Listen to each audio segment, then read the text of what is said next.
Hello my friends, welcome back to our ProRevenge series, where you'll hear stories about people getting what they deserve.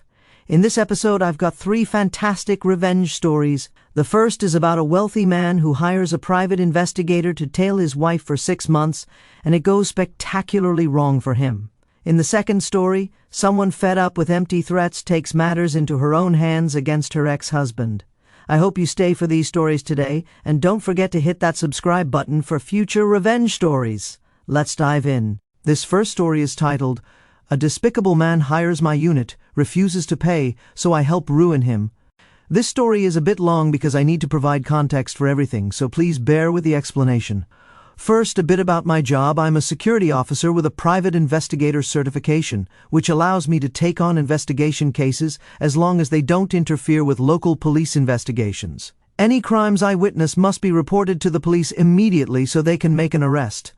Private investigation cases come from a few sources. Sometimes we're contracted by local police for spotter work on active, wide-area investigations, doing reconnaissance without interacting with anything involved in the case. Essentially, we're an extra pair of eyes. Other times, the police include us in surveillance operations, where we follow low-profile individuals and report their daily activities. These assignments are completely confidential. Then there are client contracts. Corporate clients hire our investigation unit to monitor their employees' daily activities for signs of criminal behavior. Our job is to gather evidence to prove guilt or innocence. These aren't confidential, but we usually sign a non-disclosure agreement. Finally, there are personal contracts, where individuals hire us for tasks like investigating a suspected cheating spouse or finding a lost relative to reconnect with them. There's no disclosure agreement, and it's up to the client to draw one up. Most don't, but we maintain professional courtesy by keeping quiet. Now, let's get to what happened about 3 years ago.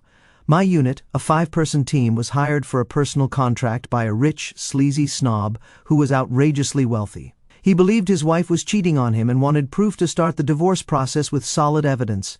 He contracted us for 6 months, agreeing to pay the company a substantial amount upon completion. We set up surveillance cameras throughout his large house and in his wife's car, with his permission, and had at least one team member tailing her at all times. Day in and day out, we watched their lives.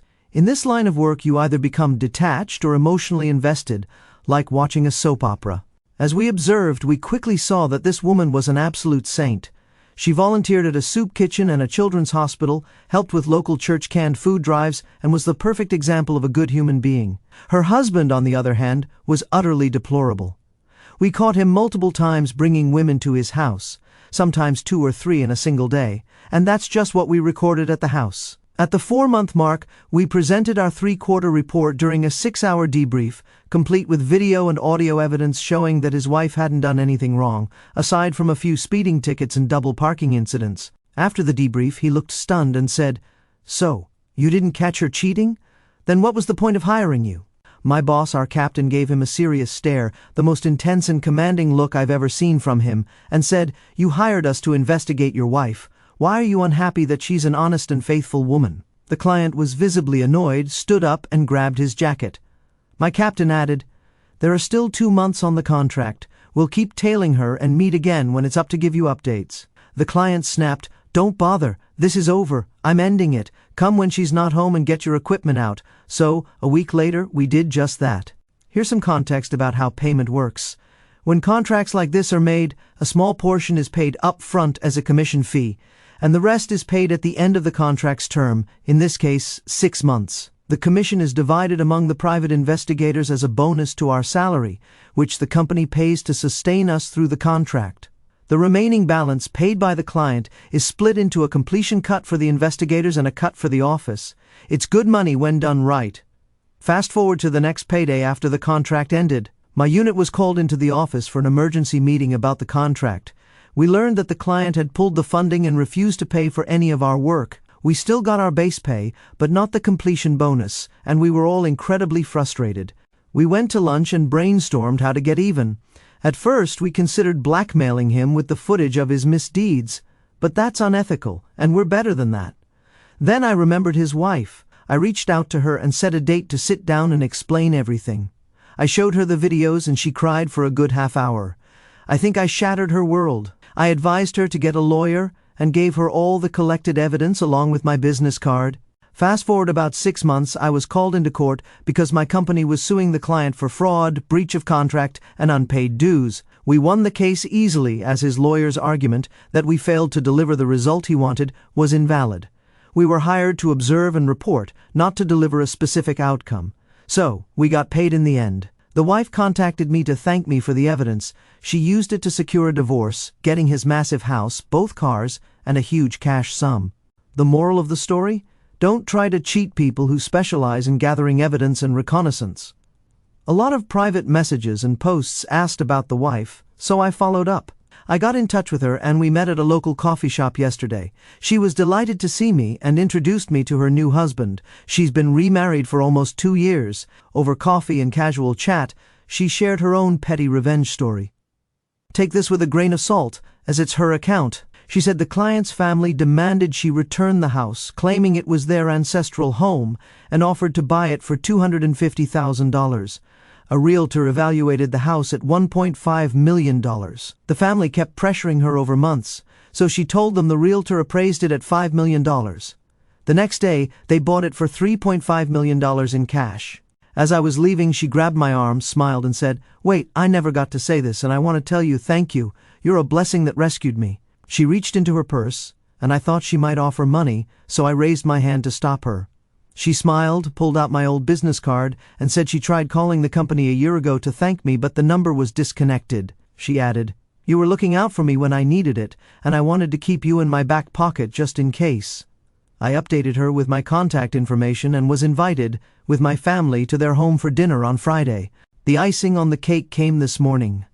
My boss called, very excited, saying, "You specifically have a new client who's offered a 5-year employment contract." Apparently, the wife's new husband is a magistrate, and he got his boss to approve a contract for our company.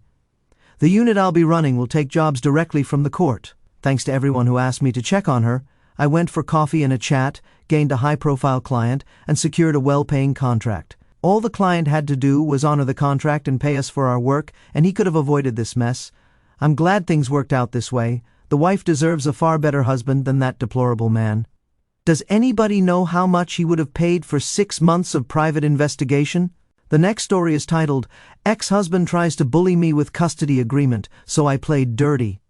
My ex-husband Brian was, or is, a toxic, controlling narcissist, a classic case. Our divorce was very bitter, but I tried to be fair, splitting custody and giving him decision-making authority, assuming he'd be a better father than husband. Things went well for about a year. I got a new boyfriend, Tom, who was great to me and my kids and wanted to be involved in their lives. When Brian found out Tom would attend the kids' fall festival at school, he lost it. He abruptly refused to watch the kids while I worked, and wouldn't let my friends or family watch them, saying he had to meet them first but then refusing to do so. He claimed he'd sue me for violating the custody agreement if I used a babysitter he didn't approve of. I lost 2 days at work scrambling to find childcare, which was tough because of the school's location. Brian started demanding the kids call him every night, which was fine, but if we were eating or busy and I said they'd call later, he'd rage and threaten to sue. He began asking where I was with the kids at all times. One day I went to work for 3 hours to clean up after a storm, leaving the kids with Tom since waking them at 4:30 in the morning seemed unnecessary. When Brian found out, he raged and threatened to sue. He even threatened to apply for child support despite our split custody.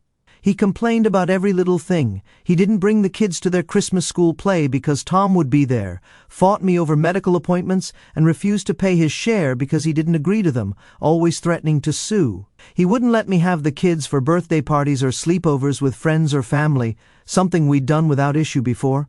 This went on for 2 months before I snapped. I hate when parents hurt their kids over their own egos. Brian kept threatening to take me to court, and I was fed up with his empty threats. I wanted to ensure he couldn't afford to fight me in court.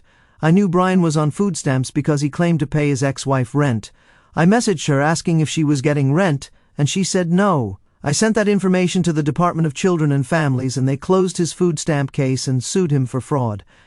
His ex-wife then sued him for her share of the house's value, since he claimed he'd been paying her. I sued him to modify the custody agreement, removing the clauses he used to harass me.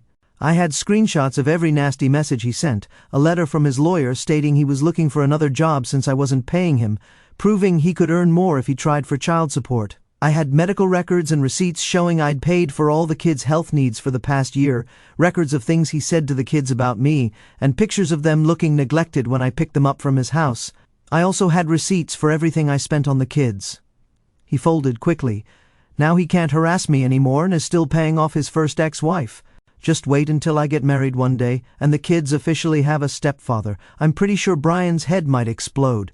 The next story is titled, Boyfriend of 5 years cheated on me, so I ruined his precious RuneScape account. My boyfriend and I met online well over 6 years ago through an online game called RuneScape. He was 14 and I was 17, but it felt like we had been friends forever. We played the game often and connected through it, eventually leading us to start a long-distance relationship. Things escalated as the years went on, and we began seeing each other in person every few months or so. We were about 1,500 miles apart, so one of our main priorities for the future was moving in together and closing that distance. My job had prevented us from doing that, but we had finally set a date for me to move in with him in December of this year. Our relationship never had any serious issues, and I was more than happy to have him in my life, as he was happy to have me. As I got older, I began to play RuneScape less and less, as work took up most of my time. He, however, continued to play regularly, if not more than he had when I first met him. He could never really hold down a job and barely had an income, but I supported him throughout the years and even paid his rent from across the country after he moved out of his parents' house a few years ago. I never really minded because he was a sweetheart. But we began to have problems in November of last year. I couldn't help pay his monthly rent. I was short on cash after having to pay my own living expenses, along with car repairs and bills I owed to the state. I just couldn't afford to support him at the time. When I called him one night to discuss it, he freaked out and started crying, saying he didn't want to live with his parents again. I tried calming him down and even suggested that I could help him find a temporary job until I could start providing for him again, but he wasn't having it. He claimed his parents would abuse him if he went back home, which I know for a fact isn't true because he and his parents have stayed with me several times, and they've given him the world. I eventually calmed him down, but he remained passive-aggressive the entire night, and we eventually hung up. Because I cared about him, I reached out to his father the next day, and informed him that he would probably be moving back home after his lease expired that month. I explained how I wouldn't be able to afford paying for his living for a month or two, and asked if there were any local jobs he could work to make an income. Apparently, a friend of his father needed help managing a small warehouse for his business and was looking to potentially hire my boyfriend for the season. It paid $15 an hour and was super easy, lifting boxes, sweeping floors, and taking inventory. I brought it up to my boyfriend the same night, and he was not having it. Not only did he not want to work in a warehouse, but he didn't want to work at all. All he planned to do, day in and day out, was play RuneScape. I brought up a few other job listings I'd found in his area, and he immediately shot all of them down as well. Then he had the audacity to comment that he thought I should work harder and possibly get a second job. I kept my composure and argued against it until we eventually hung up. I collapsed on my bed and cried for a good hour or two afterward because of the immense emotional stress I was under. Not only do I work 8 hours a day, 6 days a week, I'm also an industrial meteorologist. That's a lot more work than playing RuneScape every day and using my Hulu account. I really considered breaking up with him right then, but I changed my mind and decided to give him another chance. Looking back, that was a big mistake. I messaged him throughout the night, and we sort of made up, but I was still feeling uneasy about the entire event. He had moved back with his parents by the time December came, and I began to help him look for jobs while he wasted his life playing video games. I eventually persuaded him to start working at a small retail store near his house, and he thankfully began to make some money. I would still buy him video games and transfer him money like normal because I spoiled him. Our relationship began to feel somewhat okay again. Last month, both he and I put our money together to fly him across the US to stay with me for 4 days. We hadn't seen each other in person since last summer, so we were both looking forward to it. He arrived, and we had a great time for the first few days because he could actually take me on dates for once with his new income. Everything was perfect until I caught a glimpse of his phone's lock screen while he was taking a shower. The Discord message read, "When are you gonna leave her?" I could have run into the bathroom and lost it in that moment, but I kept myself together as best I could without losing my temper. I had never felt so used, disrespected, or hated in my entire life. When he came out of the bathroom, I gave him a fake smile, but I genuinely hated him from that moment on. He could have dropped dead on the floor, and I would have turned my back. I spent the remainder of the night watching him play RuneScape, remaining very quiet. He took notice and asked if everything was okay, and I lied, telling him I was fine. When it came time to go to sleep, I let him climb into bed with me, and he tried initiating intimacy because it was our final night together. I rejected him as politely as I could without losing my cool. He was disappointed but went out like a light immediately after. Once he was asleep, I reached over, unplugged his phone, and started digging through his messages with the girl. I feared I had misunderstood the message I'd seen, but I was completely right. Not only had he been cheating on me, he had been doing it for nearly 6 months, leading me to believe he hooked up with the other girl right after I couldn't pay for his living in November. I scrolled through probably 100,000 messages, and I wanted to vomit by the end of it. He had talked so much trash about me, claimed I was emotionally abusive, just as he'd done with his parents, and even sent this girl my private photos so they could pick me apart physically. When morning came, I had slept in because of how late I was up reading the messages. I woke up to find him on my computer, playing RuneScape and eating my food. It was like our entire relationship had been wiped from my mind, and he was now an evil stranger in my house. I wanted to scream at him, tear him apart, and kick him out onto the street, but I didn't. In fact, I gave him as much love and attention as I could muster that morning because I wanted to leave things feeling normal between us. I dropped him off at the airport, and we had a quick and somber goodbye before I left him forever. Unbeknownst to him, I drove back home as calmly as I could before crying my eyes out in a mix of complete anger and emotional pain. I ended up kicking my bed frame so hard that the wood split, and I had to buy another one recently. If only it had been his face. I wanted to break his heart by the time he arrived back home, but I wanted it to really hurt. I logged into our joint RuneScape account that we'd made several years ago, where he and I would work on training the same account and raising it almost like our baby. We had always joked that if we ever split up, he would take half the account's bank contents and I would take the rest. I took my half and transferred it to my main account before taking his half and giving it away to random people throughout the game. Every last bit of it, even items that I normally couldn't trade away. I used a spell to convert the items into coins, which I then gave away as well. The account was now empty. But then something amazing happened. It occurred to me that I had the credentials to his main account written down in my desk, as he would frequently have me train his farming skill every so often. I didn't hesitate and logged into his precious 14-year-old RuneScape account. That's right, this was his main account that he'd spent 14 precious years of his life on. After logging in, I immediately took all the contents of his bank and sold them on the Grand Exchange, a marketplace in the game. It took an extremely long time to clear out his bank, but he would still be flying home for about another 4 hours, so I had plenty of time. By the time I had sold and destroyed everything, I had 4 stacks of coins totaling over 8.5 billion in-game coins. Now, what to spend it on? I wanted to waste his life earnings on the most useless, ridiculous thing I could think of, besides him.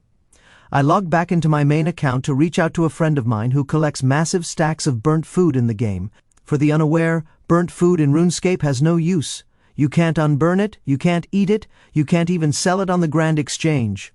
They are, however, tradable among players. I'd always poked fun at this guy for collecting burnt food since there's literally no use for it, but I was now more thankful than ever to make his acquaintance in my revenge. I asked him what the most obscure, unwanted burnt food item was, and he replied, burnt spider. Lo and behold, he had roughly 6,000 of the item spider on shaft, burnt in his bank that he was willing to sell me. Feeling generous with my ex-boyfriend's coins, I gave my friend a full stack of 2.147 billion coins and left a very happy customer. I dropped the 6,083 burnt spiders into his bank, but still had about 6 billion coins left to spend. With the remaining money, I decided to treat myself. I went on to the Grand Exchange and went on a shopping spree. The first thing I bought was 100 bonds. If you're not familiar, a bond in RuneScape grants you 14 days of in-game membership. After trading all 100 bonds to my account, I now have almost 4 years of membership paid for me. I spent a majority of his coins on extremely nice armor and weapons, all of which went straight into my account.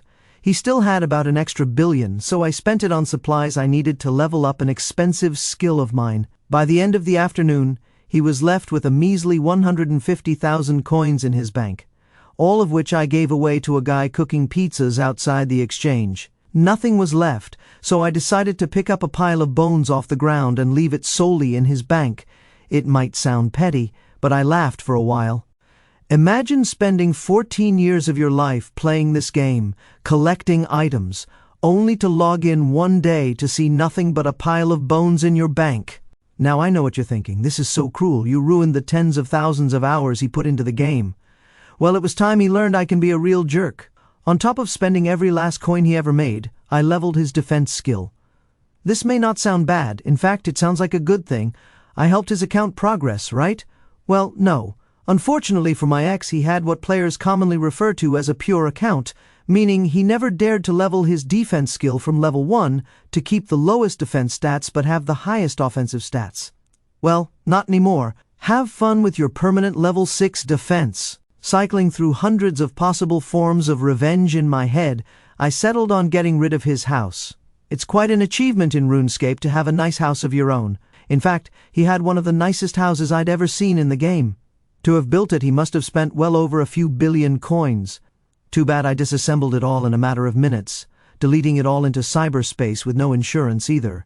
He's going to have to rebuy everything with his non-existent money if he wants a new house. Bye-bye, Cassidy, cheater! Scrolling through his friends list, I decided to act as him and pay a visit to his friends who were currently online, admitting that I had cheated on my girlfriend and was fully proud of it. If his friends hadn't removed him by that point, I removed them. All of them. Lastly, to add a beautiful cherry to this revenge-filled cake, I changed his username. You're able to change your username once a month on RuneScape, so I changed it to let everybody know he's a dirty cheater. I obviously won't drop his username here, but I did the best I could to embarrass him with a 12-character limit. He should be able to reclaim his previous username in about 3 weeks, but if he waits too long, I'll be able to swipe it up and slap it on a throwaway account of my own forever. He sent me a very hateful and aggressive message later that night, followed by pictures of him crying. I wrote him a sincere message, officially ending the relationship while also scaring him away by threatening to take him to court over sharing my private photos and possibly filing a cease and desist if he were to contact me anytime soon. I don't plan on doing any of that. I just don't want to speak to him ever again. Guys, I've never played RuneScape, but I've read some of the comments on this post, and apparently to anyone unfamiliar with RuneScape, 8.5 billion gold pieces in the game represents a real-world value in excess of $5,000. Another comment says that for those who've never played RuneScape or don't know much about it, the sweetest part of the whole thing is the leveling of his defense from level 1 to 6. He could get his 8.5 billion coins back, he could buy them outright, but you can't unlevel a skill. There's nothing you can do to screw over that specific kind of account harder than leveling the defense. If he wants his pure character back now with defense left untouched, he has to start a new account. Having gone through these tales, I have some thoughts to express. Story 1. A despicable man hires my unit, refuses to pay, so I help ruin him. I was appalled by the client's hypocrisy, hiring investigators to catch his wife cheating while he was the unfaithful one. His refusal to pay for the honest work done by the narrator's team was infuriating, especially after they uncovered his vile behavior. I admire the narrator's restraint in avoiding blackmail and instead empowering the wife with evidence. Her divorce victory, securing the house, cars, and a cash sum felt like sweet justice. The court win against the client was satisfying, and I love how the wife's new husband secured a lucrative contract for the narrator's team. I'd have been tempted to gloat, but their professionalism paid off beautifully. Story 2. Ex-husband tries to bully me with custody agreement, so I played dirty. Brian's controlling behavior made my blood boil. Threatening to sue over petty issues like childcare and school events showed his narcissistic need to dominate. I felt for the narrator, juggling work and his harassment while prioritizing her kids. Her strategic move, reporting his food stamp fraud and gathering evidence to modify the custody agreement, was brilliant. I'd have been too emotional to stay that calculated, but she played it perfectly, ensuring he couldn't afford to fight her. The ex-wife's lawsuit was a bonus. I'm thrilled she reclaimed her peace and can't wait to imagine Brian's reaction when Tom becomes the stepfather. Story 3. Boyfriend of 5 years cheated on me, so I ruined his precious RuneScape account. The betrayal in this story broke my heart. The narrator's dedication, supporting her boyfriend financially for years, made his cheating and trash-talking even more despicable. I felt her rage discovering those Discord messages. Her revenge, obliterating his RuneScape account, was a masterpiece of pettiness. Selling his 14-year earnings for burnt spiders and leveling his pure account's defense was savage. I'd have laughed maniacally doing it. Giving away his wealth and deleting his house was the cherry on top. While I sympathize with her pain, I admire her restraint in not confronting him physically. She hit him where it hurt most, and I bet he's still reeling. That wraps up another episode of our Pro-Revenge series. If you didn't catch the last episode, it's right here, and the stories are absolutely wild. If you aren't subscribed, hit the subscribe button so you don't miss out on future Pro-Revenge stories. I'll see you in the next one!